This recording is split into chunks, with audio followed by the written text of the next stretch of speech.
রসিদে টাকা নেওয়ার পরে ওই যে আপনার গাড়ি থামিয়ে জোর করে টাকা আদায় করে মসজিদ বানাচ্ছে। গাড়ি থামিয়ে টাকা আদায় করে মসজিদ বানাতে হবে না, মসজিদের প্রয়োজন নেই। জোর করে গাড়ি থামিয়ে টাকা আদায় করে বক্তার জন্য জালসা করছেন কেন? এটা কে বলেছে?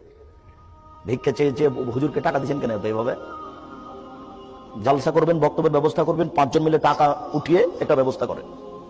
এইভাবে গাড়ি থামিয়ে ভিক্ষা করে জালসা করতে হবে, এটা কে বললো? এইভাবে জোর করে টাকা আদায় করে মসজিদ তৈরি করতে হবে, এটা কে বলেছে?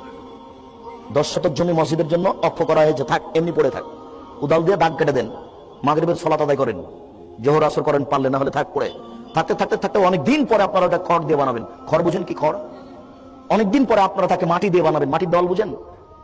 মাটির দল দিয়ে বানাবেন। অনেকদিন পরে আপনাদের পরবর্তী যারা আসবে 100 বছর পরে, ওরা ইট দিয়ে বানাবে। অনেকদিন পরে 100 বছর পরে ওরা স্বর্ণ দিয়ে বানাবে। এইভাবে মসজিদ হবে। টাকা বাস থামিয়ে জোর করে টাকা আদায় করে মসজিদ তৈরি করতে হবে, কে বলেছে? এই হিসেব মাথায় আপনার